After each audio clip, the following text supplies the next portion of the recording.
नमस्कार विद्यार्थियों।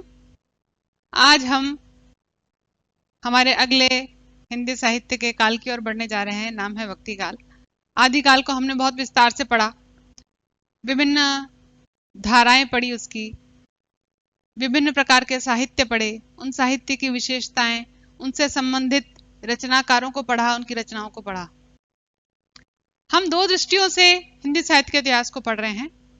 पहली दृष्टि है हमारी स्नातक स्तर के विद्यार्थियों के लिए, ताकि वो अपने प्रश्नों को तैयार कर सके, और दूसरी दृष्टि जो है हमारी स्नातक स्तर के पाठ्यक्रम से ऐसे कौन से सवाल हैं जो प्रतियोगी परीक्षाओं में भी पूछे जाते हैं, उनको भी हाईलाइट करना, क्योंकि हम हमारे विद्यार्थियों को कुछ ऐसा तैयार करना चाहते हैं कि वो आगे आने वाली प्रतियोगी परीक्षाओं में फाइट कर सकें, खड़े हो सकें। तो कुछ भी ऐसी चीज छूटनी नहीं चाहिए हमारी, जो स्नातक स्तर पे काम आ रही है वो भी, और जो प्रतियोगी परीक्षाओं में पूछी जा रही है वह भी। तो आज हम भक्ति काल को जब प्रारंभ करने जा रहे हैं तो शुरुआत हम उसकी वस्तुनिष्ठता से करेंगे, यानी हम ऐसे प्रश्नों को, ऐसी बातों को पहले पढ़ने वाले हैं जो वस्तुनिष्ठ प्रश्नों में पूछी जाती है। ये दोनों ही स्तरों पे काम की है, दोनों ही प्रकार के विद्यार्थियों के लिए काम की है। तो आज का वीडियो हमारे प्रतियोगी परीक्षाओं को देने वाले विद्यार्थियों के लिए भी, और स्नातक स्तर पे जो विद्यार्थी हैं वो भी। स्नातक स्तर पे ही आपको ये अपनी मानसिकता बना लेनी चाहिए कि हम जो भी विषय पढ़ रहे हैं उसको इतना डेप्थ में पढ़े, इतनी गहराई में पढ़े कि हमारी प्रतियोगी परीक्षा में वो काम आ सके। शुरू करते हैं भक्ति काल को। भक्ति काल हमारा दूसरा महत्वपूर्ण काल है। हम अब कालावधि की चर्चा नहीं करेंगे, क्योंकि हमने जब हिंदी साहित्य के इतिहास का वर्गीकरण पढ़ा तो विभिन्न आलोचकों द्वारा क्या क्या कालावधि दी गई वो आप एक साथ ही पढ़ लें, ताकि आपको याद करने में आसानी हो। अलग अलग काल के साथ जब ये बताई जाती है तो विद्यार्थी बड़ा कंफ्यूजन में रहता है और वो अच्छे से उसको याद भी नहीं कर पाता। जब एक साथ एक ही तरह की चीज को समझाई जाती है तो वो उस चित्र को अपने मस्तिष्क में उतार सकता है और क्रमशः उन तारीखों को, उन सनों को, उस कालावधि को याद भी कर सकता है। तो शुरू करते हैं भक्ति काल को। सबसे पहले तो ये भक्ति की उत्पत्ति बहुत बार पूछा गया। आज हम ऐसे ही सवालों की ज्यादा चर्चा करने वाले हैं जो प्रतियोगी परीक्षाओं में छोटे सवाल के रूप में या वस्तुनिष्ठ प्रश्नों के रूप में पूछे गए हैं। सबसे पहले भक्ति शब्द का उदय कैसे? भक्ति का उदय भज धातु से हुआ है, जिसका अर्थ है लीन हो जाना, रम जाना, समा जाना। अर्थ कभी भी नहीं पूछा गया आज तक। जितनी प्रतियोगी परीक्षाओं के पेपर मैंने देखे हैं पिछले 10 साल से, मैं 10 या 11 साल से मैं उन चीजों पर ध्यान दे रही हूं जो विभिन्न प्रकार की प्रतियोगी परीक्षाओं में हिंदी से संबंधित प्रश्न पूछे जा रहे हैं, और खास करके साहित्य वर्ग से जो भी पूछे जा रहे हैं उनकी बात हम ज्यादा करेंगे। भज धातु से इसकी उत्पत्ति पूछी गई, मानी गई है। और प्रथम उल्लेख भक्ति का कहां मिलता है? प्रथमोल्लेख प्रथमोल्लेख मिलता है श्वेतर उपनिषद में।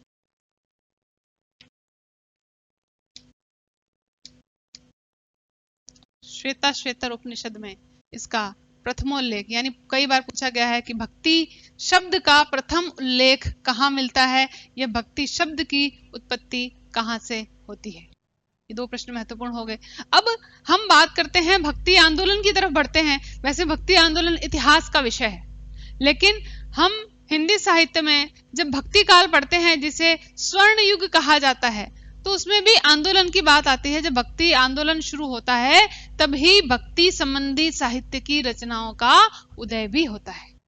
तो कई बार ऐसा प्रश्न स्नातक स्तर पे भी आया है, बड़े सवाल के रूप में और छोटे छोटे सवालों के रूप में भी, कि इस भक्ति आंदोलन का उदय या भक्ति साहित्य का उदय या भक्ति काल का उदय, यहां पर हमारे लिए तीनों ही समानार्थी की तरह से प्रयोग में आएंगे। इसका उदय कैसे हुआ, क्यों हुआ? तो अलग अलग आलोचकों ने इस संबंध में अपने अलग अलग मत दिए हैं, उनकी चर्चा करते हैं। सबसे पहले हम बात करेंगे मुख्य आलोचक ग्रियर्सन की।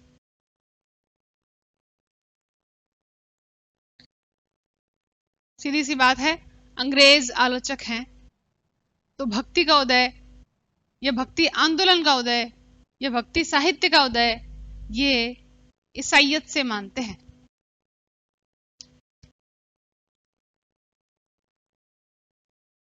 इनका ऐसा मानना है कि भक्ति साहित्य का उदय या भक्ति आंदोलन का उदय जो है वो ईसाइयत से हुआ है, ईसाइयत की देन है। यानी कि जब ईसाई धर्म भारत में आया, यानी कि अंग्रेजों ने जब अपना साम्राज्य यहाँ पर स्थापित कर लिया, वे स्थापित हो चुके, तो यहाँ पर उन्होंने अपने धर्म के प्रचार के लिए, ईसाई धर्म के प्रचार के लिए जिस प्रकार की कार्य योजना को बनाया, जिस प्रकार की पुस्तकों को छपवाया, जिस प्रकार के आंदोलन को चलाए, वहां से भक्ति आंदोलन का उदय मानते हैं कौन? ग्रियर्सन। अब डायरेक्ट ये पंक्ति देख करके भी पूछा जा सकता है कि कौन से आलोचक भक्ति आंदोलन को ईसाइयत की देन मानते हैं, या ग्रियर्सन भक्ति आंदोलन का उदय निम्न में से किसे मानते हैं। इस प्रकार के सवाल बनते हैं, तो गौर से इन चीजों को देखते चलिए। दूसरा नाम हम लेते हैं शुक्ल जी का, और मैंने आपको बताया कि जब भी मैं शुक्ल जी कहूं तो मान लीजिए कि मैं रामचंद्र शुक्ल की बात कर रहे हैं, क्योंकि हिंदी साहित्य के इतिहास में शुक्ल का मतलब है रामचंद्र शुक्ल, प्रमुख आलोचक, हिंदी साहित्य के इतिहास के लेखक। तो ये जो मानते हैं, ये इनका कहना है कि इस्लामी आक्रमण की प्रतिक्रिया स्वरूप ही भक्ति आंदोलन का उदय होता है। इस्लामी आक्रमण, और इस संबंध में कुछ पंक्तियां उन्होंने कही है। कई बार उन पंक्तियों को देख करके भी सवालों को पूछा जाता है। इस्लामी आक्रमण की प्रतिक्रिया स्वरूप इनका मानना था, जब इस्लाम का आक्रमण हुआ तो हिंदू जनता हताश और निराश हो गई और उनके पास ईश्वर की शरण में जाने के सिवाय कोई उपाय नहीं रह गया। इसी प्रकार से भक्ति आंदोलन का उदय मानते हैं। तीसरे प्रमुख आलोचक हैं हजारी जी।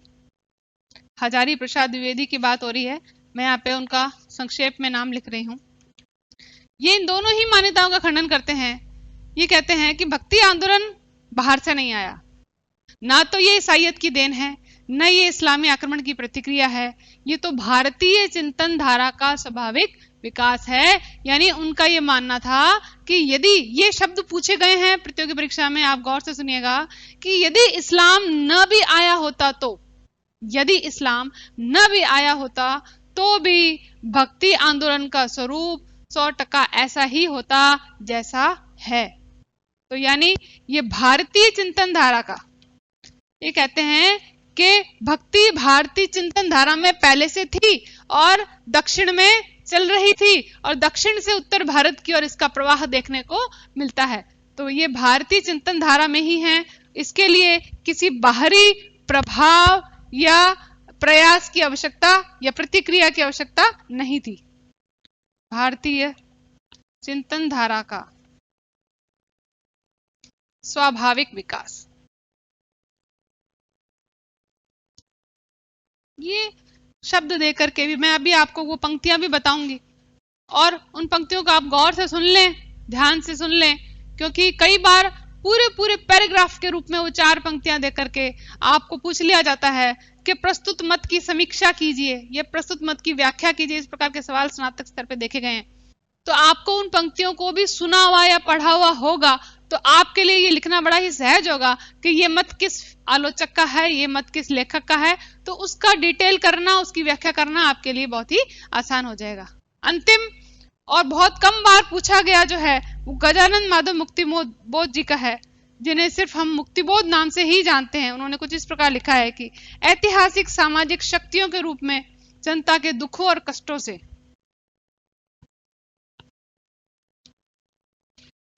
ऐतिहासिक, हम बात कर रहे हैं मुक्तिबोध की, ये वही मुक्तिबोध हैं जिन्हें अंधेरे में कविता के लेखक के रूप में, कवि के रूप में जाना जाता है, जिनकी मृत्यु उपरांत 1964 में अंधेरे में और चांद का मुंह टेढ़ा है नामक लंबी कविताएं छपी थी। तो हमको पता होना चाहिए कि इनका मत क्या था। ऐतिहासिक सामाजिक शक्तियों के रूप में जनता के दुखों और कष्टों से इसका उदय होता है। ऐतिहासिक और सामाजिक शक्तियों के रूप में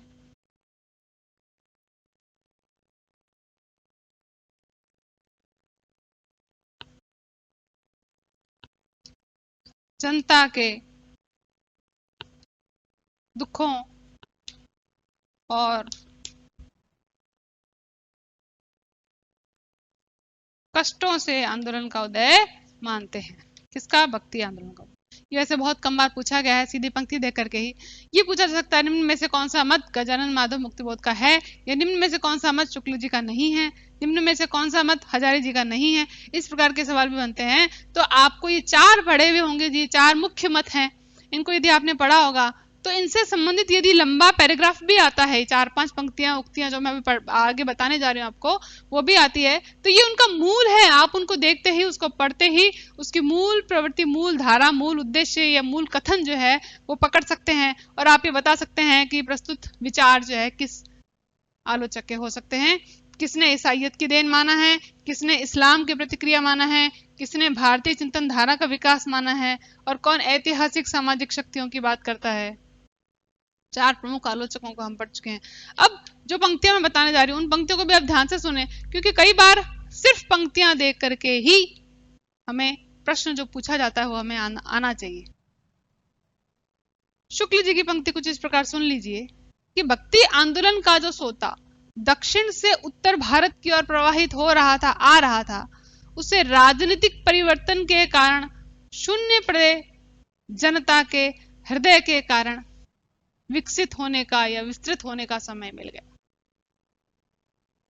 तो क्योंकि भारतीय हृदय शून्य था उस समय, इस्लाम आ चुका था, और इस्लाम के कारण भारतीय जनता हताश, निराश थी, और उस हतोत्साहित मन जो कि उस समय खाली था, तो दक्षिण से जो श्रोता उत्तर भारत की ओर बढ़ता हुआ चला आ रहा था, उसे विकसित और विस्तृत होने के लिए बड़ा क्षेत्र, खाली क्षेत्र मिल गया। ये विचार हम यहां जब इस बात को ध्यान में रखते हैं, शुक्ल जी के इस मूल बात को सुनते हैं, तो हमें उन पंक्तियों को पढ़ते ही एहसास हो जाएगा कि यहां इस्लाम धर्म की बात हो रही है, और इस्लाम धर्म के फलस्वरूप जो भारतीय जनता निराश हो गई थी या हताश हो गई थी, उन पे जिस प्रकार के धार्मिक कुठाराघात किए जा रहे थे, उनकी धार्मिक स्थितियों को, उनके धर्म को दूषित करने का प्रयास किया जा रहा था, उसकी प्रतिक्रिया में किस प्रकार भक्ति आंदोलन का उदय होता है।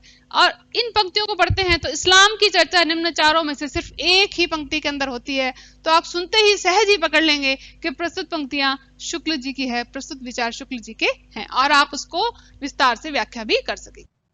दूसरी बात जो ग्रियर्सन ने कही, एक और शब्द इनके बारे में सुनने में आता है कि बिजली की चमक के समान भक्ति आंदोलन की चर्चा किसने करी है, या भक्ति आंदोलन को या भक्ति के उदय को बिजली की चमक से तुलना किसने करी है, तो भी ग्रियर्सन का नाम ही आता है, क्योंकि यहां बिजली की चमक मतलब ईसाइयत की देन।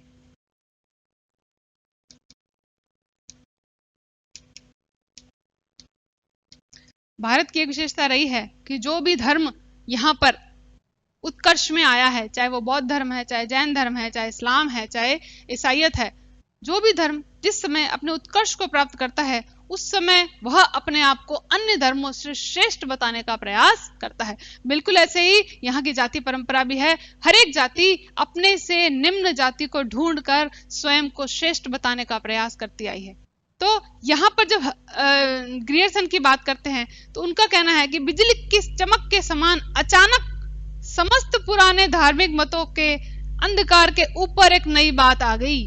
यानी इनसे पहले कितने चल रहे थे, हम आदिकाल में पढ़ चुके हैं, जैन धर्म चल रहा था, बौद्ध धर्म चल रहा था, उन धर्मों की विकृतियां आ गई थी, नाथों और सिद्धों का प्रादुर्भाव हो गया था, अनेक प्रकार के मत मतांतर चल रहे थे। उस समय अचानक बिजली की चमक के समान बाकी सभी मत, पुराने जो धार्मिक मत मतांतर थे, उनके ऊपर एक नई बात दिखाई दी, क्योंकि कोई हिंदू यह नहीं जानता था कि यह बात कहां से आई। यानी ये आंदोलन ऐसा था कि समस्त धर्मों की निकृष्ट यानी विरोधी बातों को हटा करके एक सामंजस्यपूर्ण मध्यस्थ मार्ग को निकालने का प्रयास कर रहा था। यानी जो जनता धार्मिक आडंबरों से त्रस्त थी, उनके तांत्रिक विद्याओं से वो जिस प्रकार के अपने मतों को आम जनता पे, सामान्य जनता पे थोपने का प्रयास कर रहे थे, उनसे जो त्रस्त थी, उन्हें नहीं मान रही थी, उनका मन नहीं मान रहा था, या वो जबरदस्ती उस चीज को स्वीकार करने पर मजबूर हो रहे थे, उसने इस आंदोलन को और हवा देने का प्रयास किया। तीसरी बात हम जो करते हैं शुक्ल जी के बारे में एक और हजारी जी के बारे में एक और, जो हजारी जी की बात हमने करी कि भारतीय चिंतन धारा का स्वाभाविक विकास ये बताते हैं। तो इस संबंध में कुछ पंक्तियां देते हैं और वो पंक्तियां कई बार जो स्कूल लेक्चरर की परीक्षा है उसमें यथा अक्षरशः देख करके उनको पूछा गया। वो पंक्तियां कुछ इस प्रकार थी, सुन लीजिए। मैं जोर देकर कहना चाहता हूं कि अगर इस्लाम नहीं आया होता, यानी इनका यह मानना है कि इस्लाम या ईसाइयत की प्रतिक्रिया नहीं थी हमारा धार्मिक आंदोलन या हमारा हिंदू धर्म या हमारा भक्ति आंदोलन, किसी दूसरे मतांतर की प्रतिक्रिया नहीं थी, ये हमारी स्वाभाविक चिंतन धारा है और इसी का विकास जो है भक्ति आंदोलन के रूप में देखने को मिलता है। तो ये कहते हैं कि मैं जोर देकर कहना चाहता हूं कि अगर इस्लाम नहीं आया होता तो भी इस साहित्य का स्वरूप 12 आना वैसा ही होता जैसा कि आज है। यानी जैसा स्वरूप था, जिस प्रकार की 4 धाराएं बह रही थी, हम आगे पढ़ेंगे सगुण निर्गुण के रूप में।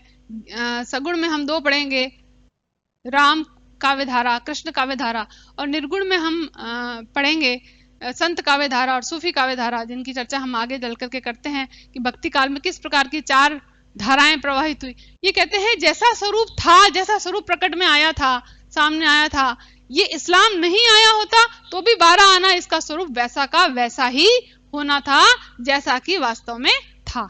इस प्रकार के विचारों को लेकर दूसरी एक उक्ति और पूछी जाती है, भक्ति द्राविड़ी उपजी लाए रामानंद। इस बारे में कहा जाता है, भक्ति द्राविड़ी उपजी लाए रामानंद।